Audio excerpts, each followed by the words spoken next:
کیا یا رسول اللہ کہنا شرک ہے؟ میدان میں کبھی یا رسول اللہ آپ نے نہیں سنا یا علی مدد ہوتا ہے؟ کبھی سنا یا رسول اللہ مدد؟ یہ صرف جو ہے ٹریڈ مارکس، علامتیں، ہم ہیں، تم یہاں سے دفع ہو جاؤ. یہ چیزیں ہیں کہ جس کی وجہ سے ہو رہا. اب اس کو ٹارگٹ بنا کے فتویٰ دیں گے.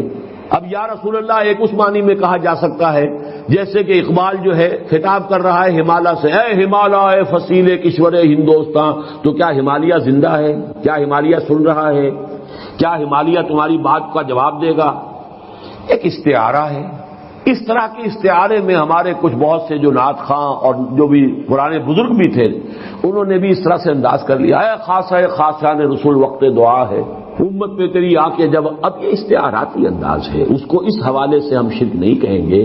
ہاں اے یا رسول اللہ میری یہ مدد فرما دیجئے، یہ شرک ہے.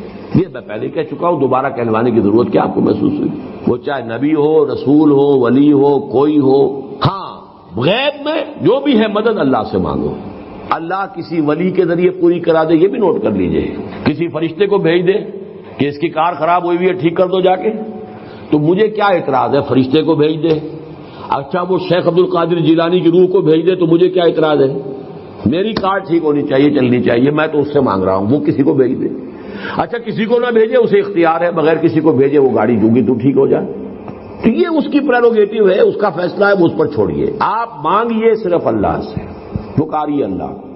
الا یہ کہ آپ مادی اصولوں کے تحت مجھے پانی پلا دو، میری فلاں چیز جو ہے ذرا وہاں سے لا دو، یہ بالکل مادی چیزیں ہیں، سامنے کی چیزیں ہیں، فزیکل لاس کے تحت ہے. ہم مدد بھی مانگتے ہیں، ایک دوسرے کی مدد کرتے بھی، یہ بالکل اور بات. غیب میں کسی کو مدد کے لیے پکارنا استعانت، استدعاء، اسی سے استغاثہ ہے. دہائی دینا، اللہ کے سوا کسی کی دہائی نہیں. برحمتک کا استغیث ہے، اللہ تیری رحمت کی دہائی دے رہا ہوں، بس کسی کی دہائی نہیں، کسی سے استغاثہ نہیں ہوگا. کسی سے نہیں کہا جائے گا اغثنی. ہاں کس سے کہا جائے گا؟ اغثنی یا غیاث المستغیثین، اے وہ جو کہ سب کے دہائی اور فریاد سننے والا ہے، میری فریاد رسی فرما.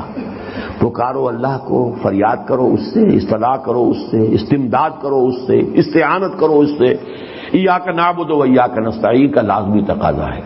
اب وہ کسی فرشتے کے ذریعے سے کرا دے، کسی انسان کے دل میں الہام کر دے، ہوتا ہے. آپ کو کسی چیز کی ضرورت تھی، آپ نے اللہ سے مانگی، کوئی ذریعہ ایسا ہوا، کوئی شخص چلا آ رہا ہے آپ کے لیے وہ چیز لے کر، اس کے پتہ نہیں دل میں کیسے آ گیا. تو یہ ساری چیزیں اللہ کے اختیار کی. تمام انسانوں کے دل حضور نے فرمایا اللہ کے دو انگلیوں کے مابین جدھر چاہتا ہے پھیر دیتا. کسی کے دل میں ڈال دے گا کہ فلاں کام جو ہے اس طریقے سے کر دو، آپ کی ضرورت پوری ہو جائے گی. تو اس لیے پکارنا صرف اللہ کو ہے.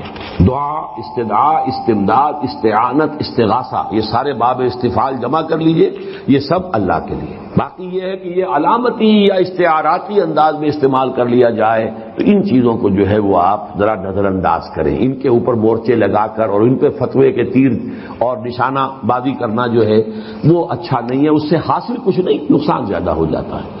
شدت پیدا ہوتی ہے، ضد پیدا ہوتی ہے، ہٹدھرمی پیدا ہو جاتی ہے. تو وہ جیسا کہ میں عرض کر چکا ہوں، اس کا سبب ہے ہمارے ہاں کی وہ کمزوری، وہ ہماری جو بھی لا علمی ہے، عربی سے واقف نہیں، قرآن جانتے نہیں، حدیث جانتے نہیں.